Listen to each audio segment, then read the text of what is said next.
இன்று 17/9/2024 காலை முரளி.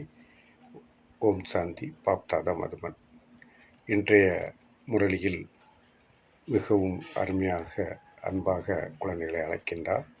இனிமையான குழந்தைகளை, அபு அனைத்தையும் விட பெரிய தீர்த்த ஸ்தலமாகும் என்ற இந்த இரகசியத்தை அனைவருக்கும் சொல்லுங்கள்.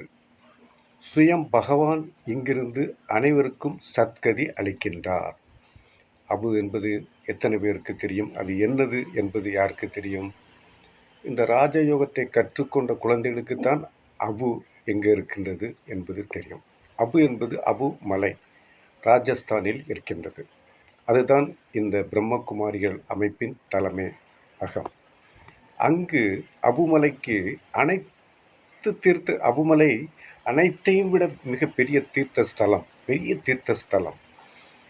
இந்த ரகசியத்தை அனைவருக்கும் சொல்லுங்கள். ஏனால் தெரியாத மக்களுக்கு இந்த ரகசியத்தை நாம் ராஜயோகத்தை கற்றுக்கொண்ட குழந்தைகள் சொல்ல வேண்டும். சுயம் பகவான் நேரடியாக வந்து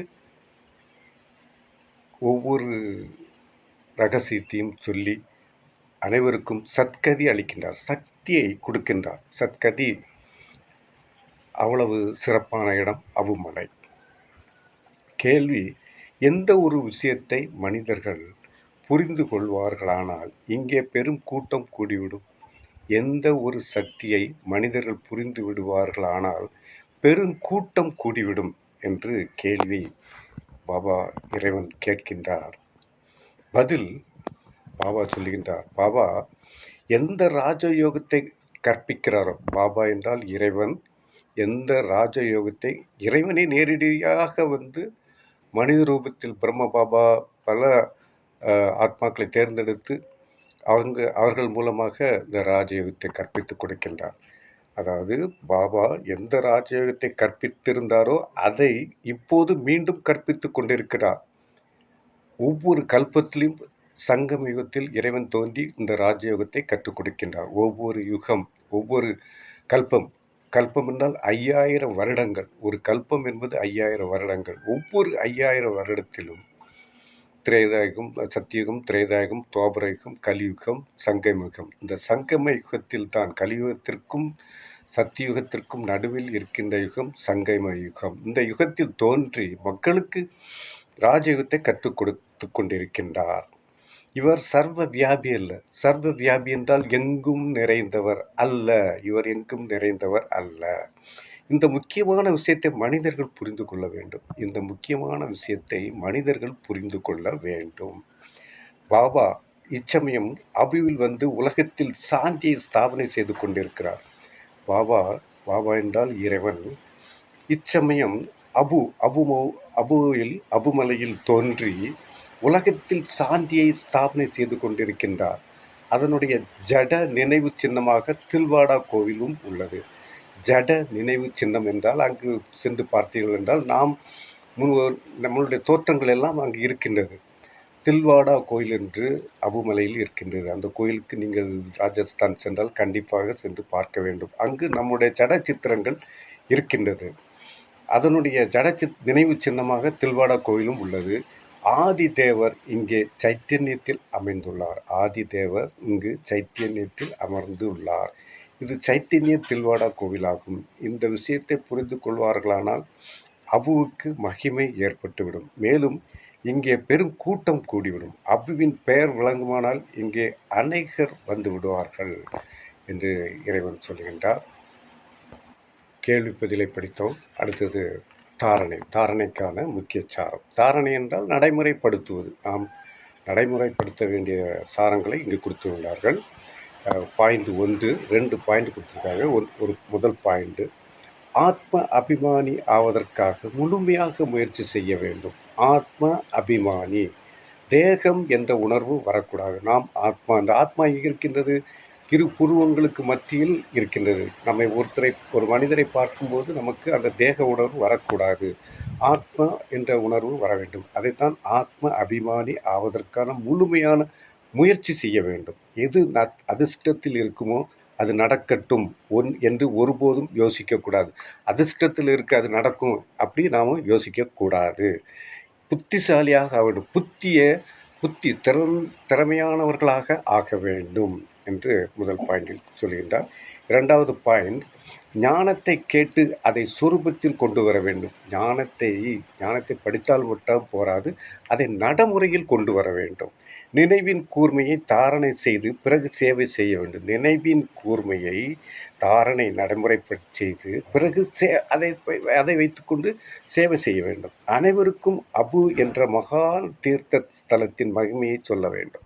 அனைவருக்கும் அபுமலையில் இருக்கின்ற தீர்த்தத்தை பற்றி எல்லோருக்கும், அபு என்ற மகான் தீர்த்தத்தை பற்றி எல்லோருக்கும் சொல்ல வேண்டும். அதனுடைய மகிமையும் எல்லோருக்கும் சொல்ல வேண்டும். வரதானம், ஒரு பாபா என்ற வார்த்தையின் நினைவு மூலமாக நினைவு மற்றும் சேவையில் இருக்கக்கூடிய உண்மையான யோகி, உண்மையான சேவாதாரி ஆவீர்களாக. அதாவது ஒரு பாபா என்றால் இறைவன் என்ற வார்த்தையின் நினைவு மூலமாக நினைவு மற்றும் சேவையில் இருக்கக்கூடிய உண்மையான யோகி, உண்மையான சேவாதாரி ஆவீர்களாக. அதாவது இதனுடைய விளக்கம், குழந்தைகளாகிய நீங்கள் வாயால் அல்லது மனதால் திரும்ப திரும்ப பாபா என்ற வார்த்தையை கூறுகிறீர்கள். நீங்கள் திரும்ப திரும்ப திரும்ப எதை எடுத்தாலும் பாபா பாபா பாபா என்று கூறுகிறீர்கள். குழந்தைகள் ஆவீர்கள். எனவே பாபா என்ற வார்த்தை, தந்தை, பாபா என்றால் தந்தை, இறைவன் என்ற வார்த்தை நினைவிற்கு வருவது அல்லது யோசிப்பது, இதுதான் யோகமாகும். யோகம் என்றாலே தொடர்பு, நினைவு, இதுதான் யோகமாகும். மேலும் வாயால் அடிக்கடி பாபா இவ்வாறு கூறுகிறார், மேலும் அடிக்கடி பாபா இவ்வாறு கூறுகிறார், பாபா இப்படி கூறினார் என்று கூறுவது, இது ஒரு சேவை. பாபா இப்படி சொன்னார், இப்படி கூறினார் அப்படி நாம் சொல்லும்போது மற்றவர்களுக்கு சொல்லுவது அது ஒரு பெரிய சேவை ஆகும். சேவை சிறந்த ஒரு மகத்தான பணி என்னவென்றால் சேவை.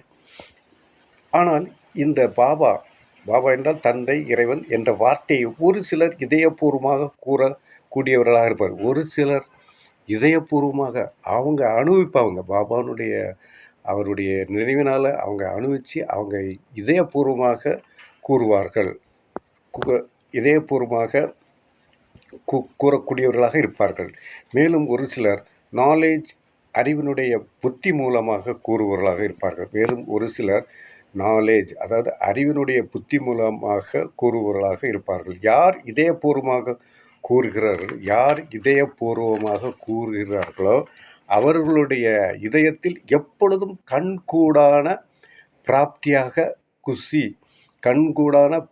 அதாவது பிரத்யட்ச பிராப்தியாக குஷி மற்றும் சக்தி கிடைக்கின்றது.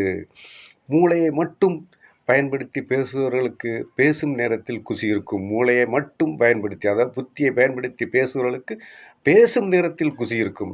சதா காலத்தினுடைய குஷி இருக்காது. எனவே இறைவனுடைய நினைவில் பேசினால் புத்தி நல்ல பயன்படுத்தி பேசும்போது இறைவனுக்கு நல்ல குஷி, உண்மையான குஷி இருக்கும். சதா காலத்தினுடைய குஷியில் எப்போதும் குஷியாக இருக்கும். ஸ்லோகன், பரமாத்மா என்ற ஒளி மீது சமர்ப்பணம் ஆகுபவர்களே உண்மையான விட்டில் பூச்சி ஆவார்கள். பரமாத்மா என்ற ஒளி மீது சமர்ப்பணம் ஆகுபவர்களே உண்மையான விட்டில் பூச்சி ஆவார்கள். விட்டில் பூச்சி பார்த்திங்கன்னா அப்பப்போ விளக்கில் விழுந்து உயிர் தியாகம் பண்ணி விடுகிறது. அந்த விட்டில் பூச்சி போன்று ஆவார்கள் என்று இந்த வாணியில் அருமையாக சொல்லியிருக்கின்றார். மிகவும் சிறப்பு. ஒவ்வொரு வாணியும் நீங்கள் சென்று படிக்க வேண்டும். உள்ளே சென்று படித்தீர்கள் என்றால் நல்ல அனுபவம் உங்களுக்கு கிடைக்கும். அனுபவம் மட்டும் கிடைப்பதல்ல, மிகவும் மகிழ்ச்சியாக இருக்கலாம். குடும்பங்களில் எல்லா இடத்திலும் பிரச்சனைகள் ஓடிக்கொண்டிருக்கின்றது. இந்த கலியுகத்தில் எங்கு சென்றாலும் துக்கம், நரக வாழ்க்கை. இந்த கலியுகத்தில் நரக வாழ்க்கை. அதே நேரத்தில் ராஜயோகத்தை கற்றுக்கொண்ட சங்கமத்தில் இருக்கின்ற குழந்தைகளுக்கு துன்பத்திலிருந்தும் துக்கத்திலிருந்தும் விடுபட்டு அவர்களுக்கு நல்வழியை காட்டுகின்றார் இந்த பாபா இறைவன். ஆகையால் எல்லோரும் இந்த முரளியை முழுமையாக படியுங்கள், முழுமையாக கேளுங்கள். நன்றி. ஓம் சாந்தி.